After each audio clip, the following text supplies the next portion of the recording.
Hey there, guys. As you can see, I am just outside of the movie theater and saw Clerks 3 for the second time, and I wanted to talk about this thing that I always get asked. I'm always getting asked. I had ran into somebody that I knew today. Just coincidentally ran into somebody that I knew today, and they asked me a question. It's like, Zig, I see you here every weekend.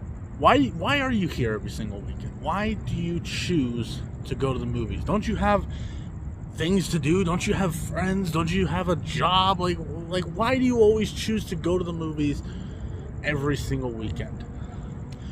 Well, the world of movies is essentially my life. It really is. For me, I've loved movies for as long as I can remember, And of course, I've told this story before, but of course, when I was 9 years old, I decided that I wanted to be a director, that I wanted to make movies. I wanted to make movies as good as the ones I was watching on my TV. Whenever I would take a movie out of the DVD and put it in the DVD player, I wanted to make movies as good as the ones that I owned on DVD. Make movies as good as those I was seeing. Obviously, I was very naive, and there were things about filmmaking that I just didn't understand. Like it cost a lot of money to make a movie and all this stuff. But as I got older, I started studying film and started studying the behind the scenes, and with every year that passed, I started to really understand how movies are made.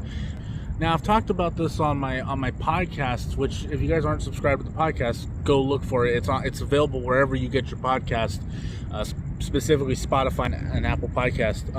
I've talked about that I had been working on a commercial, and unfortunately, last weekend I found out that the plug got pulled. Now, things like that happen all the time. Obviously, a few weeks ago, that Batgirl got canceled. We hear about these movies that are about to happen and that end up not happening. But when I lost the job, because this was going to be my first real directing job outside of making amateur shorts. I've made a bunch of amateur shorts. You guys can find them right here on the Zig Said So YouTube channel. But this is the big thing. This was kind of like the first directing job I've been giving outside of that. And so when I lost the job, it hurt. So that kind of put me down a little bit. It made me think about, was I good enough? Did I, is this really something I should be pursuing? It honestly gave me those thoughts. But you know what? I went to the movies Thursday to see Don't Worry Darling. I went to the movies last night to see the re-release of Avatar in 3D, in 3D IMAX. And then I went tonight to see Clerks 3. But the past 3 days I've gone to the movies, and I just realized, seeing the reactions of moviegoers, especially tonight watching Clerks 3, seeing the reaction, that communal experience of people laughing, crying, whispering to each other, oh yeah, I remember this, yeah, this was cool, that was a funny joke, that kind of stuff is what made me want to be a director. I want to give people that same experience. So when you watch my films, I'm putting 100% of my effort to give you guys that great of an experience. When it comes to my amateur short films, I have gotten nothing but really nice comments. I've gotten nothing but amazing comments and nothing but great support. And I appreciate that. For those of you who have supported me ever since I started this YouTube channel, look, I've been on this YouTube channel for 7 years. My love and my passion for movies has only gotten bigger, and it's only gotten more personal. Because the more movies I watch, the more movies I write. Because I'm also writing scripts, writing a feature script, 2 short film scripts, and I'm writing 2 outlines for a couple more features. You know, I am writing scripts. I keep myself busy with writing. And that's honestly kind of one of the reasons why I'm taking a break from the podcast, because I'm taking that opportunity to pursue what I'm really passionate about.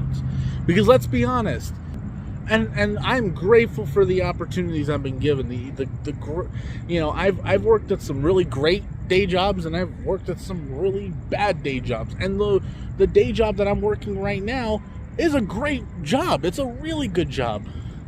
But it's just not what I'm pursuing in life. More of something that I'm doing right now to keep myself in a good place financially.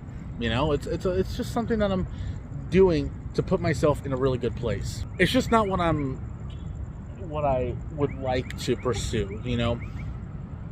I have hopes in pursuing other things in life, you know, specifically movie related, you know. And whether I am making movies on my own dime, and whether I'm making movies for Disney or Marvel or whatever, at least I'm doing something that I really love and that I really care about. And this is literally my life. Now again, I say that having working a day job that I am very grateful to have, and I'm very grateful for that opportunity. And again, the people I work with in my day, I'm not going to announce where I work because I'm not going to get that personal, but where I work,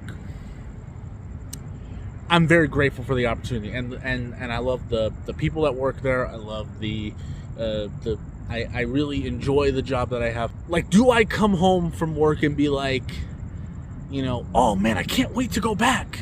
No, not really. When I leave work every day, it's like, oh yes, I'm leaving work, and now I'm gonna go home and pursue my passion. I'm gonna go home and write a new script, or I'm gonna go home a little sketch, or I'm gonna go home and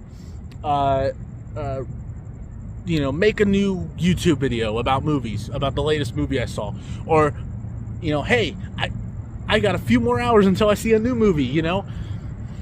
And that is where my passions will continue to lie. So I just wanted to share that with you guys. If there are any other people out there who are watching this, who are struggling to make films, who are struggling to get their names out there, you cannot give up. Do it. You are going to continue those people who believe that who are just looking out for you, who say they're just looking out for you. You're going to continue to hear those people say no. You're going to continue to hear those people say, oh, you can't do this, you're not good enough for this. You're going to continue to hear that. True story. One of the previous jobs, which I absolutely hated, I'm not going to say the name of the company just to protect their image, but there was a place that I worked at that I absolutely hated. And one of the last things they said when I quit was, you know, you're chasing fantasies. You know, you're chasing a fantasy. You know, you're just a nobody on the internet talking about movies. You are never going to be successful. I had a high school teacher tell me the exact same thing. But have I stopped since then? No. Not at all. Because not only am I actively watching movies and sharing my thoughts about these movies and expressing those thoughts right here to you guys who watch, but I'm also actively trying to make my own films. This video in particular is made for the people who are actively pursuing filmmaking. So if you are a filmmaker or pursuing a career in filmmaking, don't give up. Don't give up. You have a story to tell, just like every director that has ever existed. So don't give up. Don't do what I have considered doing, which is giving up. There have been times in my life where I have sat there and thought, should I give all this up? Should I stop pursuing this? And I'm not going to give it up either. That's it for this video, guys. Thank you so much for watching. And if you guys like this video, please thumbs up and subscribe. I think I should subscribe to the channel because Zeke the Geek said so. I will talk to you guys later. Peace out.